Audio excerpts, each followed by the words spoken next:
Hi students, in this video we are going to study about factorization of trinomials using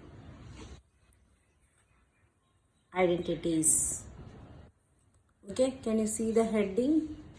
Factorization of trinomials using identities. Okay.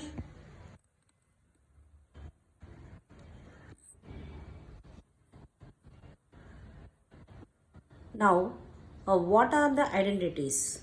There are four identities to factorize a polynomial. Okay, in the grade 8 level, we have four identities. If you go to grade 9, then it is different. It is up to grade 8 students, you can learn this how to factorize the trinomials. Now, if you see, let this class be the part 1. I'll solve more problems using identities. First, we will understand in part 1 with the simple examples. Okay, first we will see what are the identities. So, algebraic identities I have written one by one. A square plus 2ab plus b square is equal to a plus b whole square. If the given polynomial is in this form, then we have to use a plus b whole square. So, how to find out that the polynomial, we have to use this identity a plus b whole square means we have to check the polynomial whether it has two square terms, and you have to check whether all the three terms are positive. Okay, so with the example, if you study, you will understand that. First of all, you see that a square is a square term, b square is a square term, and all are positive, and then we can check whether the middle term is 2ab. Okay, so the next identity is a square minus 2ab plus b square, which is equal to a minus b the whole square. So here also, among the three terms, two terms are square terms and one middle term is a negative term. Here all the terms are not positive. That is the difference between the first one and the second one. So you have two positive square terms and one negative non-square term. Okay, then we can check whether this is suitable for a minus b whole square by checking the middle term. Now next to this is two square terms are here. One is positive, another one is negative. A square minus b square is equal to a plus b into a minus b. So this is the difference of two square terms. Okay, this is the difference of two square terms. So a square minus b square. This is the third identity. Okay, so if the instead of trinomial, if you have given a binomial that both are square terms means, then if it is a difference of square terms, then we have to use this third identity. The fourth identity is x square plus a plus bx plus ab. So x plus a into x plus b. Okay, so how to check this? If for the fourth identity, there will be only one square term, and you have to check the middle term and the final term. So third term, you have to see the factorize the third term. So, and if the product of the factors should be the third term and the sum of the factors should be the coefficient of the middle term. This, while doing the problem, I will explain you better than this. Now we will see the examples.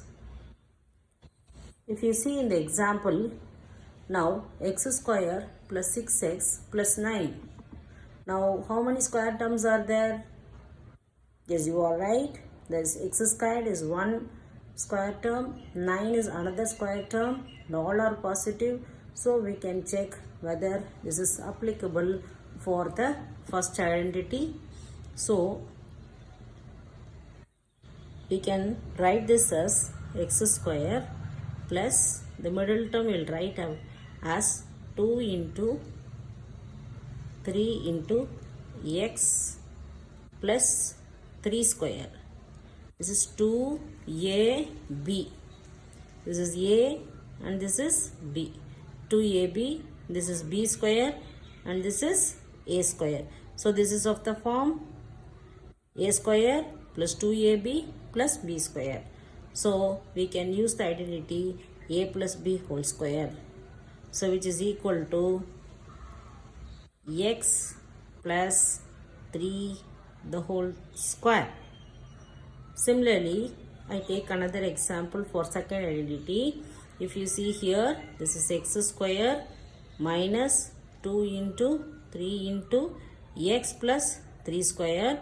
We have two square terms. One term is negative and the negative term is 2 times a into, this is a, this is b, 2 times one negative and a square, b square is here.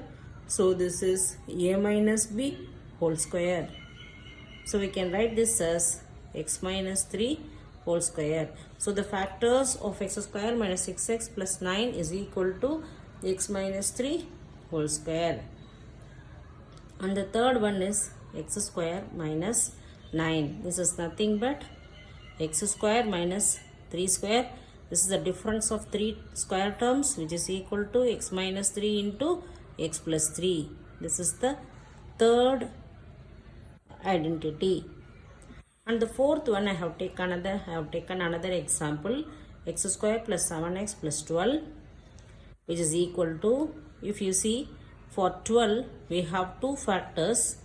So there are many factors. We will check which factor is suitable for this.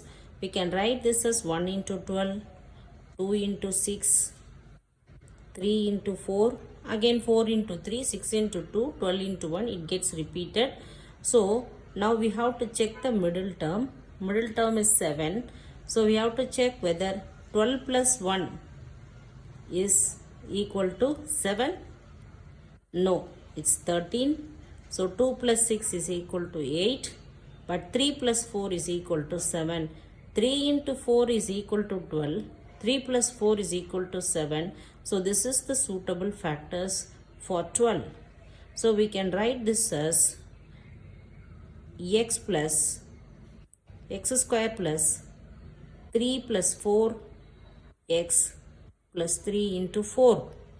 So the factors are x plus 3 into x plus 4. Okay students, I hope you understand all the 4 identities.